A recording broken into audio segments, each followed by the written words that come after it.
सैयद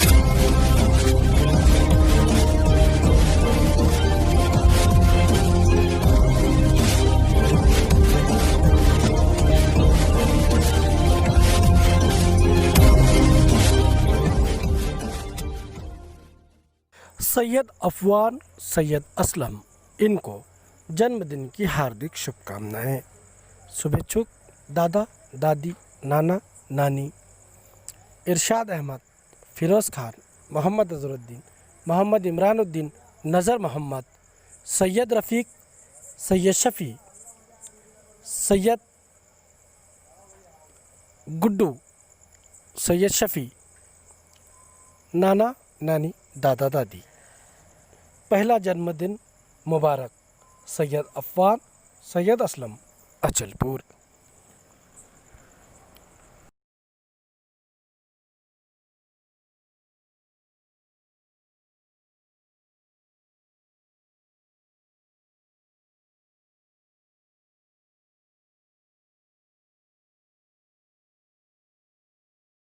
तीस जुलाई को फिजरपुरा थाना अंतर्गत आने वाले मंगलधाम सोसाइटी परिसर में 6 लोगों ने मिलकर एक 50 वर्षीय व्यक्ति की धारदार हथियारों से लैस होकर हत्या कर दी। हत्या की खबर जैसे ही शहर में फैली तो शहर में मानो हलचल सी मच गई। जबकि बीते दिनों भी अमरोली शहर में एक और हत्या की घटना गाड़गेनगर पुलिस थाना अंतर्गत घटित हुई थी और इस हत्या के चलते मरने वाले व्यक्ति का नाम कन्हैया मानिकलाल लीडिया है और घटना घटित होने के समय बीच बचाव के प्रयास करते समय मृतक की पत्नी प्रभा कन्हैया लीडिया एवं बेटा दर्शन लीडिया भी बुरी तरीके से घायल हो गया। हत्या के संदर्भ में जानकारी इस प्रकार से मिली है कि कन्हैया लीडिया के घर के पास अजय यादव का गाय भैंसों का तबेला है, जहां गंदा पानी अक्सर लीडिया परिवार के घर की ओर बहकर आता था। वहीं तबेली की वजह से काफी बड़े पैमाने पर मच्छरों का प्रादुर्भाव होता था। इस बात को लेकर कन्हैया लीडिया एवं अजय यादव में आए दिन कहासुनी होती थी, लेकिन गुरुवार को कन्हैया लीडिया इस बात को लेकर टोका टाकी करने अजय यादव के तबेले में गया था, जहां पर अजय यादव सहित 5 अन्य लोगों ने मिलकर कन्हैया लीडिया पर धावा बोला और उसे कुल्हाड़ी एवं लठों से मारकर मौत के घाट उतार दिया। घटना की जानकारी मिलते ही तुरंत फिजरपुरा पुलिस का दल घटना स्थल पर पहुंचा और घटना स्थल का पंचनामा किया गया और मृतक के शव को पोस्टमार्टम हेतु अमरोली जिला सामान्य अस्पताल में भेजाया गया। हत्या के प्रकरण में अब तक एक आरोपी को गिरफ्तार किया गया है एवं अन्य आरोपियों की फिजरपुरा पुलिस सरगर्मी से तलाश कर रही है। कोरोना वायरस की पार्श्वभूमि पर कोरोना थ्रोट स्वैब लेने की कार्य प्रणाली जहां नाक एवं मुंह से ली जाती थी, इस प्रणाली को बदलने का इतिहास अमरोली शहर के बडनेरा के ट्रामा केयर में घटित हुआ है। ये कार्य प्रणाली को बदलने वाला आरोपी अल्केश अशोक देशमुख ने नहीं गाता रचते हुए थ्रोट स्वैब अब गुप्तांग से भी लेने का कारनामा अंजाम दिया, जिसके चलते इंसानियत शर्मसार हो गई। बीते 28 जुलाई को अमरोली शहर के बडनेरा रोड स्थित एक मॉल से कुल 19 सदस्य अपना थ्रोट स्वैब की जांच कराने हेतु बडनेरा के ट्रामा केयर सेंटर पर गए थे और इनमें कुछ महिलाएं भी थी।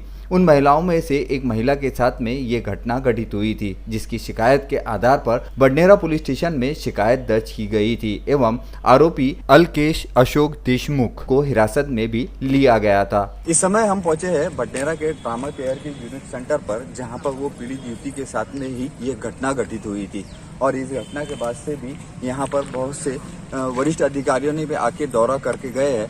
संबंधित आरोपी इस समय सलाखों के पीछे है और जिस बड़े से स्टोर के जो लड़के उस दिन भी आए थे, पूरा ग्रुप 19 लोगों का जांच कराने, उसी बड़े ग्रुप का एक और जो है दल भी यहाँ पर आपको नजर आ रहा है। यहाँ पर कोरोना वायरस के संबंध में जो है अति जल्द रिजल्ट के लिए एंटीबॉडी टेस्ट की शुरुआत की गई है। वही centre Badnera trauma care centre में था, लेकिन सोचने इसी बात है कि जहां नागरिकों की सुविधा के लिए ये जो यहाँ पर सुविधा उपलब्ध कराई जा रही है, ऐसे में कुछ कर्मचारी अपने पद का दुरुपयोग करते हुए इंसानियत को शर्मसार कर रहे हैं। क्या ये घटना उचित है? और इस घटना के संदर्भ में अब तक मंत्रालय तक दखल ली जा चुकी है। अब उस आरोपी के ऊपर में और क्या सख्त कार्रवाई की जाएगी, ये भी सोचने जैसी बात है।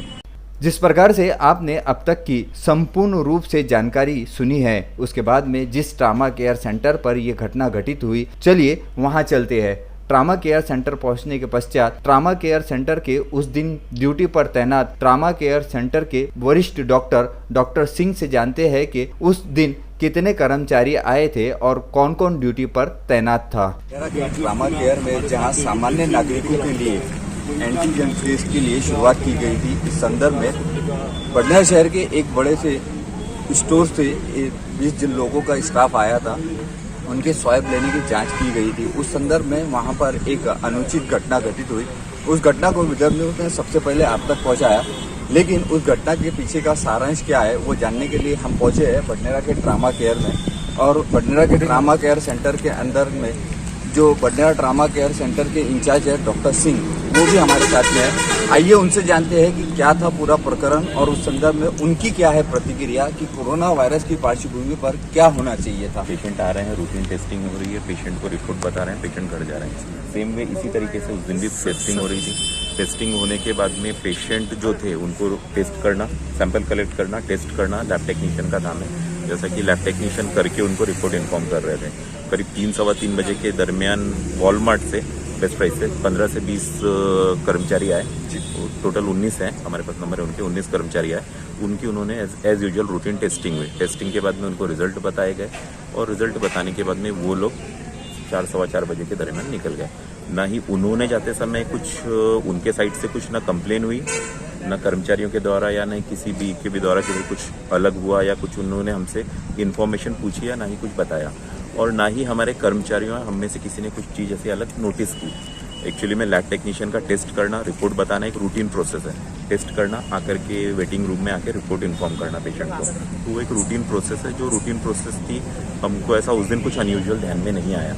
ये बाद में पुलिस इन्फॉर्मेशन होने के बाद में जो भी चीज़ें हमको हमारे नॉलेज में आई। सर, वो जो कर्मचारी था वो स्थायी कर्मचारी है या कितने दिनों से कंट्राक्टी है? कोरोना के उस पर उसकी नियुक्ति हुई है और पिछले जब से अपना सेंटर शुरू हुआ है 8 तारीख से, तब से वो परमानेंट करता है। इस बीच में कहीं आपको ऐसा लगा था कि उसके कुछ चाल चलन के अंदर में बदलाव है? नहीं, या ऐसा तो कुछ अभी तक तो नहीं ध्यान में आया था। ऐसा मतलब इस तरीके की हरकतें तो नहीं है, क्योंकि फीमेल डाटा ऑपरेटर भी कर्मचारी हमारे पास में है, स्वीपर भी हैं, तो बाकी लोगों के साथ में ऐसा अभी तक तो कुछ ऐसा उसका बिहेवियर नहीं था। आपको बता दें कि बडनेरा के ट्रामा केयर में पहले दिन से जो शुरुआत की गई थी एंटी टेस्ट की, उसके लिए विदर्भ न्यूज ने सबसे पहले जनता तक पहुंचाया था। उस दिन भी डॉक्टर सिंह से हमने बातचीत की थी। डॉक्टर सिंह ने उस दिन भी बताया था कि 2 टेक्नीशियन के साथ में 4 लोगों का स्टाफ काम कर रहा है, किंतु ऐसी अनुचित घटना घटित होने के संदर्भ में जहां कोरोना वायरस की पार्श्वभूमि पर मरीजों के बीच में ये सब बातें ध्यान में नहीं आती, पुलिस ने इस बात का संज्ञान लिया। पीड़िता ने जाके अपनी शिकायत दर्ज कराई और इस समय आरोपी सलाखों के पीछे है। इसके आगे भी और क्या खुलासे होते हैं देखने के लिए देखते रहे विदर्भ न्यूज।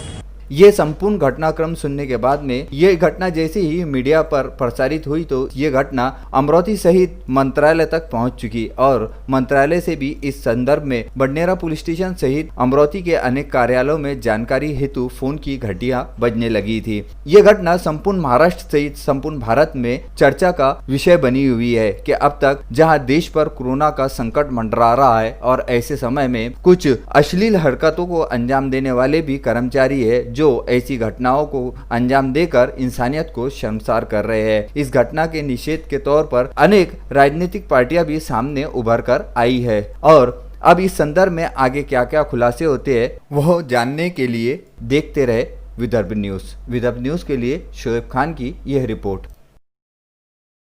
अमरावती महानगर पालिका के कर्मचारियों ने बीते दिनों महानगर पालिका के उपायुक्त सुरेश पाटिल को एक निवेदन दिया था और इस निवेदन में इस बात का उल्लेख किया गया था कि वर्ष 2005-6 के बाद में 6वां वेतन आयोग लागू हुआ था और उस 6ठे वेतन आयोग की बढ़ी हुई धनराशि के कुछ टप्पों में भुगतान कर्मचारियों को किया गया था, लेकिन बचा हुआ शेष भुगतान बीते 15 वर्षों से नहीं किया गया है। यदि समय रहते वो भुगतान नहीं किया गया तो महानगर पालिका के सभी कर्मचारी 30 जुलाई से काम बंद आंदोलन करेंगे। और 30 जुलाई की सुबह सभी कर्मचारियों ने महानगर पालिका आयुक्त के मुख्य कार्यालय के सामने काम बंद आंदोलन की शुरुआत की थी। ये बात की खबर जैसे ही महानगर पालिका के उपायुक्त सुरेश पाटिल को पता चली तो उन्होंने इस बात का संज्ञान लेते हुए तुरंत ही सभी कर्मचारियों को सभागृह कक्ष में बुलाया और उनसे वार्तालाप की। इस वार्तालाप में महानगर पालिका के कर्मचारियों की 3 मुख्य मांगों को मान्य किया गया है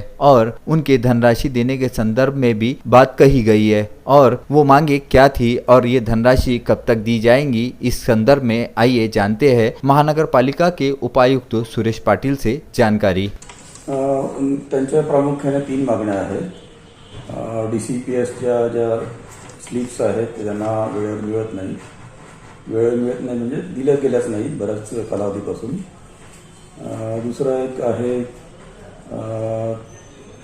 शासनाने त्यांच्या ते अंशदानामध्ये वाढ केलेली आहे 4%, त्याबद्दलच एक मागणी आहे त्यांची। आणि तिसरी मागणी त्यांची 6 वेतन आहे थकबाकी आहे। या तिन्ही मागण्याबद्दल प्रशासन सकारात्मक आहे आणि त्याबद्दलचा आम्ही साकल्याने त्यांना नजीकच्या कालावधीत प्रदान होणार आहे आणि त्याबद्दल आम्ही चर्चेसाठी त्यांना आज बोलवलं होतं आणि त्यांना आम्ही या मागण्या लगेच आम्ही नजीकच्या कालावधीत पूर्ण होणार आहे याबद्दल आम्ही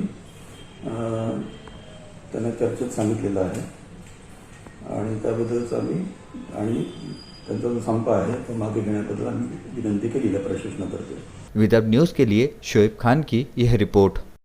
कोरोना वायरस पर अंकुश लगाने हेतु शासन प्रशासन हद दर्जे कोशिश करता हुआ नजर आ रहा है और कोरोना से निपटने के लिए अमरावती महानगर पालिका, आरोग्य विभाग, जिला परिषद सहित मिलकर कार्य करते हुए नजर आ रहे हैं। बडनेरा के ट्रामा केयर में जहां इसकी देखरेख अमरावती महानगर पालिका का आरोग्य विभाग कर रहा है तो वहीं इस ट्रामा केयर में काम करने के लिए कर्मचारियों को जिला परिषद द्वारा भेजा गया है और इस इमारत को आरोग्य विभाग द्वारा निर्माण किया गया था और इसी के चलते इस ट्रामा केयर सेंटर में बीते 28 जुलाई को जो घटना घटित हुई उस घटना के संदर्भ में अमरावती महानगर पालिका के महापौर चेतन गावंडे ने घटना का निषेध करते हुए उस आरोपी को कड़क से कड़क सजा दी जाए। अमरावती महानगरपालिका क्षेत्रातील कोरोना विषाणूचे संदर्भातली रॅपिड टेस्ट करण्यासंदर्भातली एक युनिट ट्रामा केअर सेंटर या ठिकाणी सुरू होतं आणि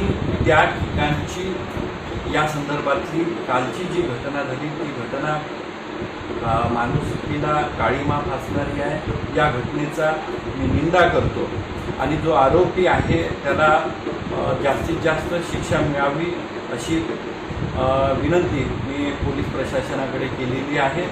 आरोपीला अटक पण झालेली आहे आणि पुढील सर्व कारवाई पोलीस विभागाच्या माध्यमातून सुरू आहे। एक गोष्ट मी स्पष्ट करू इच्छितो की आरोपी हा महानगरपालिकेचा कर्मचारी नव्हता। या संदर्भातलं तिथलं सर्व नियंत्रण हे जिल्हा रुग्णालयाच्या माध्यमातून होत होतं। सर्वकडे अशा न्यूज आहे की तो महानगरपालिकेचा कर्मचारी आहे, त्यामुळे मी हे स्पष्टीकरण या निमित्तानं देतो। परंतु झालेली घटना ही अतिशय निंदनीय आहे। विदर्भ न्यूज के लिए शोएब खान की यह रिपोर्ट।